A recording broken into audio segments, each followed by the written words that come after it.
Hey everybody, it's time to dive back into Agatha Christie's Poirot. And today, I'm here to talk about Death in the Clouds, the second episode from Season 4. It's an interesting story to adapt, and I say that because the novel itself has such an outlandish sounding premise as well. It has the great hook of a murder taking place on some method of transportation. I think there's a reason that Murder on the Orient Express and Death on the Nile have been two of the most adapted of the many Poirot novels. That idea of a crime taking place where the suspects are limited to those riding along with the victim is excellent. But added onto this story is the very unique method of murder, a poison dart fired from a blowgun.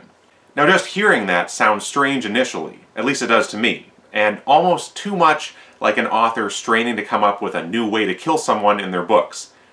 But this is Agatha Christie, so things aren't necessarily what they appear to be. Before I get too far into that, the story is this. Hercule Poirot is returning home to London from France, and while he is sleeping on the plane, one of his fellow passengers is killed. This fellow passenger is the notorious moneylender Madame Giselle.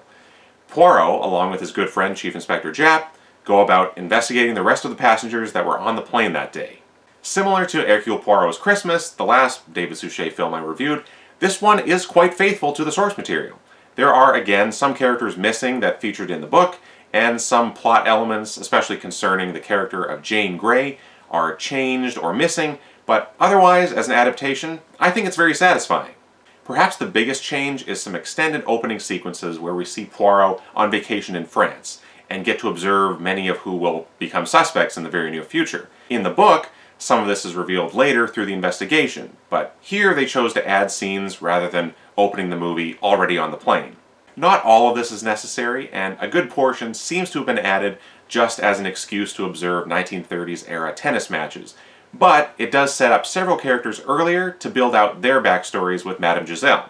David Suchet is, as usual, wonderful in the role. He's given a handful of comedic moments to play that these early seasons did so well. His enacting of Poirot's difficulties with air travel are great, but what was probably my favorite was his demonstrating of how a murderer might go about using a blowgun on a crowded airplane. First he's standing up, then whirling around with a weapon at his lips, only to find the rest of the passengers staring at him, and then forcing a woman to switch seats with him, only to try again with the blowgun. It's all great stuff. And the fact that he's doing this without having told Japp ahead of time just makes it better. There were a couple of moments where Poirot comes off as more arrogant than I think David Suchet normally plays him. I'm thinking of some moments where he's engaged in small talk during those early scenes set in France. And one thing that I'm glad they included was his insistence that he be treated as a suspect since he was one of the passengers who could, conceivably, have had access to killing Madame Giselle. While I don't think Japp would ever seriously consider him, I do wish that both the book and movie would have leaned into him being personally offended at being implicated in the crime a little more. It gets mentioned in both, but I like the idea of him really feeling like he needs to clear his reputation of any wrongdoing and wish it became a bit more important to the character. There is one thing that is left out of this movie that I was very disappointed by, and that is Poirot getting to play matchmaker. I often find Poirot to be something of a romantic in the books, and getting to see him manipulate a situation to bring two young people together is a lot of fun, and is quite a big part of the wrap-up in the novel. But here it's left out, likely to cut down the runtime, and that was too bad. Philip Jackson is very good as Japp. I don't really have a lot to say about him that I didn't already say in Hercule Poirot's Christmas, but I just enjoy the chemistry that he has with David Suchet, and the two of them can liven up any scene. They're so different, but so perfect together. Eve Pierce plays Madame Giselle, and while she doesn't have a lot of dialogue, a big part of the character comes down to her presence and her look. And in those areas, she's perfect casting. She absolutely nails the cold, businesslike, but also devious way that she conducts her affairs. Sarah Woodward plays Jane Grey, a young woman on the plane that Poirot enlists as his assistant during the investigation. I thought she was very good as well, although doesn't seem quite as young and naive as the book character is. She plays off David Suchet very nicely, having to pretend to be an experienced secretary who definitely knows shorthand and brings a more assured demeanor to the part. By the way, Jane Grey is changed from working as a hairdresser to working on the plane itself as a stewardess, and that change does present a question for me about how she would have missed a crucial costume change on the plane, but I won't get too hung up on that. Where I do have issues is with Sean Scott as Norman Gale. a dentist and also the love interest for Jane Grey. I thought he was overall very bland and had no chemistry with Sarah Woodward on screen, which makes that whole relationship suffer, because it is important. Especially in the book, it often feels as though we're seeing things from her perspective, and their romance is played up in her mind quite a bit. So that was weak, and I also feel that way about Guy Manning as young DuPont, the archaeologist on board the plane. He as well was quite uninteresting to me. In the book, he's portrayed as head over heels for Jane Grey, and begins almost a love triangle between the three of them. Here he's almost ruthless, you could say, trying to obtain funding for a new archaeological dig. I definitely prefer the more innocent man pursuing Jane, so thankfully his role isn't very large in the film.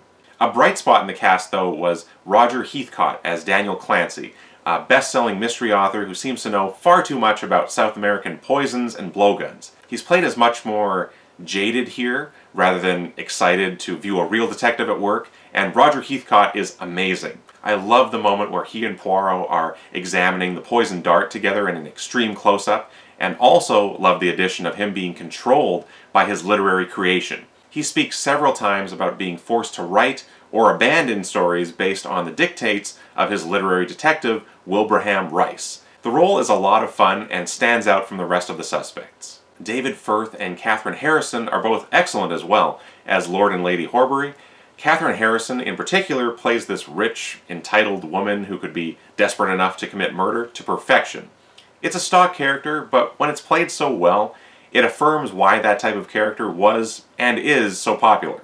Amanda Royal plays Venetia Carr, another passenger and a potential enemy of Lady Horbury's. The role is given a bit more depth in the book, so here she doesn't amount to very much of a character, but Amanda Royal does very well with what she's given. And Richard Ireson plays Inspector Fournier.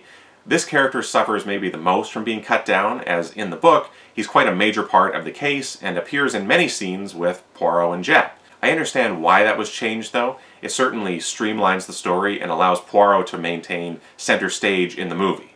It was directed by Stephen Whitaker, and one issue with directors coming into an established series is their direction doesn't have a lot of personal style to it. But even with that being said, the episode looks very good. There is very nice location work in Paris. The set decoration in this series is almost always flawless, and I can say the same thing here. In particular, I love the look of Madame Giselle's apartment. Poirot comments on the lack of personality to the rooms, and nearly everything there is some sort of drab, dark brown color. Something else I really liked was the depiction of air travel in the 1930s. Everything from the look of the interior of the plane, to how luggage is stored, to the airport itself. It's all very unique for the series. I also have to mention the bright green, grassy fields that make up the airfield, including the runway. It really stands out, especially since much of this episode is very subdued color-wise, with many scenes set in the stark, white airport. One moment I really enjoy in the book is the scene where one character is putting together a disguise, and Poirot is helping them craft it. Thankfully that is included, but the payoff for it felt quite abbreviated. Going along with that, I wasn't crazy about the scene where Poirot assembles the suspects to reveal everything, and it comes down to the characters of Norman Gale and Jean DuPont. As I mentioned, those performances are both pretty weak, so David Suchet doesn't have quite as much to play against. Although, I will say that Sean Scott does come to life, so to speak, in his last few moments on screen, and I wished more of that personality would have shown itself earlier. During that reveal-all scene, I do have to compliment the dramatization of both murders. Oh yeah, by the way, there is a second murder that takes place late in the film. If you want the details on that, you'll have to watch and or read this story. But both of them, especially the second killing, are depicted so brutally and without shying away from the violence that they really stand out. That second one is also edited so well with cuts to an oncoming train. Just looks-wise, it reminded me of a scene from Fritz Lang's Spies, another movie I've reviewed on this channel and highly recommend. And speaking of that, would I recommend Death in the Clouds? Absolutely. Is it a standout episode of the series? Maybe not, but it's very enjoyable. It's paced very well. Especially comparing to the novel, it moves at lightning speed at a few points. If you haven't seen it, I definitely say you should check out Death in the Clouds. Thanks so much for watching my review. Feel free to let me know what you thought of Death in the Clouds in the comments below, and if you're new to the channel, I hope you'll check out some more of my reviews over on Hildebrand Productions. Adios for now.